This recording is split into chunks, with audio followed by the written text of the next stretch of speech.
আমি আরো অনেক আগে আসার কথা ছিল মামলা করার জন্য। বিভিন্ন রকমের ব্যস্ততা এবং তথ্য উপাত্ত সংগ্রহ করতে একটু দেরি হয়েছে, যার জন্য আমি বেশ কয়েক মাস আগে যেটা করতে পারতাম সেটা আমার দেরি হয়ে গেল।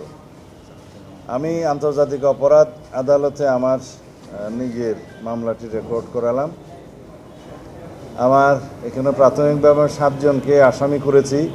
শেখ হাসিনা সহ স্বরাষ্ট্রমন্ত্রী তৎকালীন সহ আরও যারা র্যাবের এবং পুলিশের যারা জড়িত ছিল তাদের সবাইকে এখানে আসামি করা হয়েছে। তবে আরও অন্য অনেক আসামি ইনভেস্টিগেশন পর্যায়ে বেরোবে, যেগুলো আমার পক্ষে এখনও আইডেন্টিফাইড করা সম্ভব হয়নি।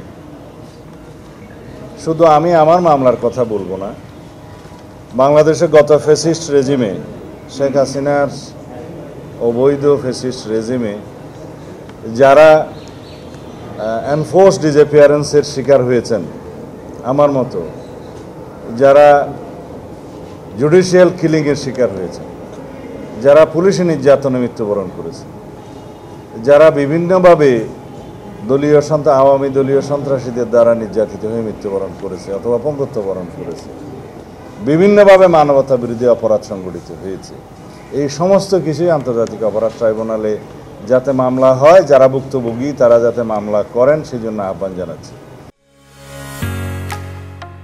ঢালাইয়ের সেরা প্রিমিয়ার সিমেন্ট আর আন্তর্জাতিক অপরাধ ট্রাইব্যুনালের কার্যক্রম যাতে সুচারুরূপে সম্পন্ন হয় সেজন্য সরকারকে আহ্বান করব যাতে লজিস্টিক সাপোর্ট, ইনভেস্টিগেশন টিম বাড়ানো, প্রসিকিউশন টিম বাড়ানো সহ যত রকমের সহায়তা প্রয়োজন সরকার যেন করে।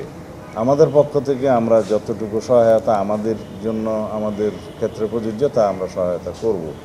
তবে বিচার বিভাগ স্বাধীন এবং স্বাধীন বিচার বিভাগের মধ্য দিয়ে আমরা আশা করি এই বিচারিক প্রক্রিয়া চালু থাকবে এবং আন্তর্জাতিক মহল আর দেশের অভ্যন্তরে সবাই যেন এটা দেখতে পায় যে একটা সুবিচার নিশ্চিত হচ্ছে, এখানে কোনো পক্ষপাত করা হচ্ছে না। এটা আমাদের খেয়াল রাখতে হবে। যেভাবে ওপেন কোর্ট ট্রায়ালটা মানুষ সরাসরি দেখতে পাচ্ছে, এটা আমাদের দেশের জন্য একটা নজির স্থাপন করেছে। আশা করি এখন উন্মুক্ত আদালতের বিচার কার্যক্রম যদি সর্বসাধারণ দেখতে পারে তাহলে সেখানে সুবিচার নিশ্চিত হবে ইনশাআল্লাহ। এই কার্যক্রম যেন আমরা সর্বক্ষেত্রে পরিচালনা করতে পারি সেটার জন্য প্রচেষ্টা নেওয়া হবে। আমার কেন মামলা করতে দেরি হলো, আপনারা যদি প্রত্যেক দিন আমার কার্যক্রমগুলো দেখেন, রাজনৈতিক বিভিন্ন কার্যক্রম, সংস্কার কার্যক্রম, এগুলো নিয়ে এত ব্যস্ত সময় আমার কাটাতে হয়েছে যে আমি আসলে নিজের জন্য আলাদাভাবে কোনো সময় বের করতে পারিনি এতদিন।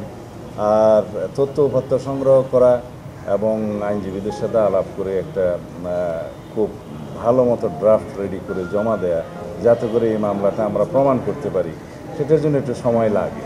তারপরেও আমি কিছুদিন বিলম্ব হয়েছে, সেই জন্য এটার জন্য দুঃখ প্রকাশ করছি। আমি জানি যে এই বিলম্বের জন্য আমাকে জিজ্ঞেস করা হবে। আমার প্ল্যান্টের মধ্যে যতটুকু আছে যে শেখ হাসিনা এবং তৎকালীন স্বরাষ্ট্রমন্ত্রী আসাদুজ্জামান কামাল, বেনজির আহমেদ, একেএম শহীদুল হক, মেজর জেনারেল জিয়াউল হাসান, আসাদুজ্জামান মিয়া, মনিরুল ইসলাম, এই পর্যন্ত আমরা নাম মেনশন করেছি এবং আননোন অনেক কথা।